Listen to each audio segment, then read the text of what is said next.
భారత రాష్ట్రపతి యొక్క న్యాయాధికారాలు.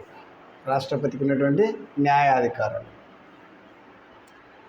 భారత రాష్ట్రపతి సుప్రీంకోర్టు, హైకోర్టు న్యాయమూర్తులను నియమిస్తాడు.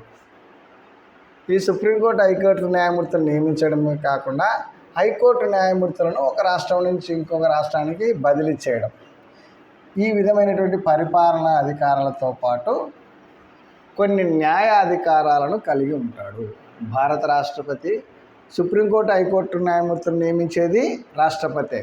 హైకోర్టు న్యాయమూర్తులను ఒక రాష్ట్రం నుండి ఇంకొక రాష్ట్రానికి బదిలీ చేసేది రాష్ట్రపతి.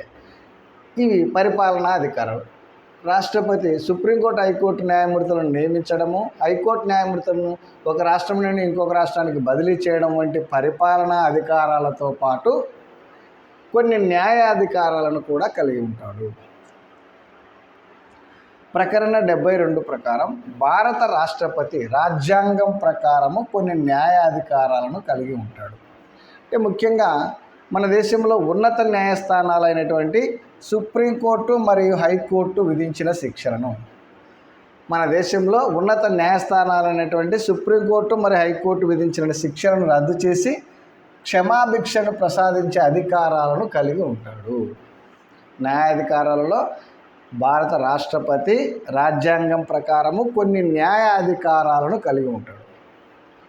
మన దేశంలో ఉన్నత న్యాయస్థానాలైనటువంటి సుప్రీంకోర్టు మరియు హైకోర్టు విధించినటువంటి శిక్షలను రద్దు చేసి క్షమాభిక్ష ప్రసాదించే అధికారాలను కలిగి ఉంటాడు. రాష్ట్రపతి 5 రకాల న్యాయాధికారాలను కలిగి ఉంటాడు. 5 రకాలు. అవి: 1, పార్డన్,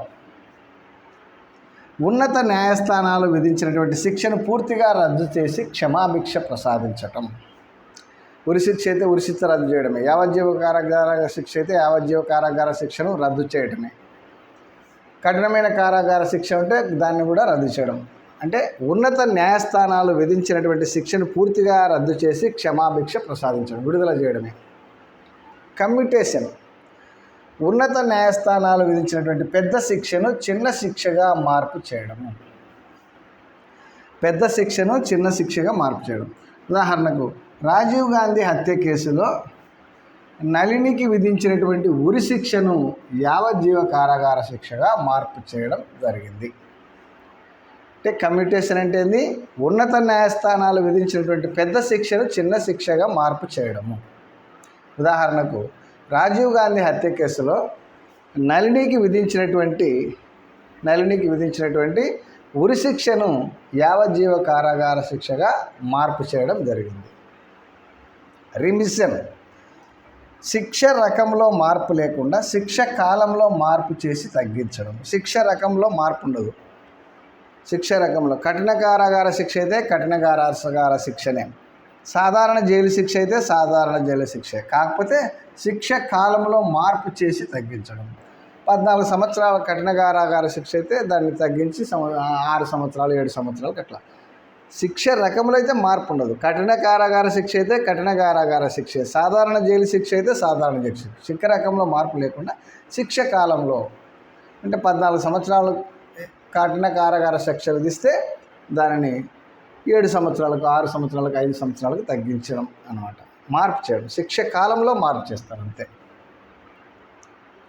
రిస్పైట్, శిక్ష కాలంలో మార్పు ఉండదు. ఇక్కడ శిక్ష కాలంలో మార్పు ఉంది, ఇక్కడ శిక్ష కాలంలో మార్పు ఉండదు. శిక్ష రకంలో మార్పు చేసి తగ్గిస్తాడు. ఇప్పుడు కఠిన కారాగార శిక్ష విధించుంటే దాన్ని సాధారణ జైలు శిక్షగా మార్పు చేస్తాడు. వృద్ధులు, గర్భిణులు వాళ్ళు కఠిన కారాగార శిక్షను అనుభవించలేరు కాబట్టి వారికి విధించినటువంటి కఠిన కారాగార శిక్ష స్థానంలో సాధారణ జైలు శిక్షను విధించడం జరుగుతుంది. అంటే శిక్ష కాలంలో ఏం మార్పు ఉండదు. 6 సంవత్సరాలు అయితే 6, 14 సంవత్సరాలు అయితే 14 సంవత్సరాలు. శిక్ష రకంలో మార్పు ఉంటుంది. కఠిన కారాగార శిక్ష అయితే సాధారణ జైలు శిక్ష విధించడం జరుగుతుంది ఇక్కడ.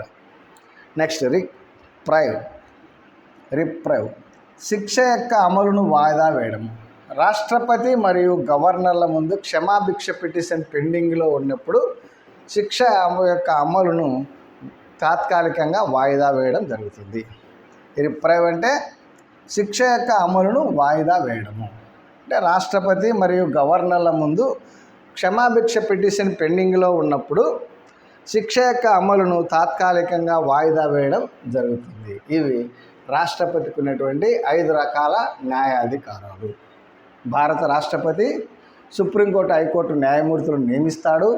హైకోర్టు న్యాయమూర్తులను ఒక రాష్ట్రం నుంచి ఇంకొక రాష్ట్రానికి బదిలీ చేస్తాడు. ఇవి పరిపాలనా అధికారాల కిందకు వస్తాయి. వీటితో పాటు కొన్ని న్యాయాధికారాలను కలిగి ఉంటాడు.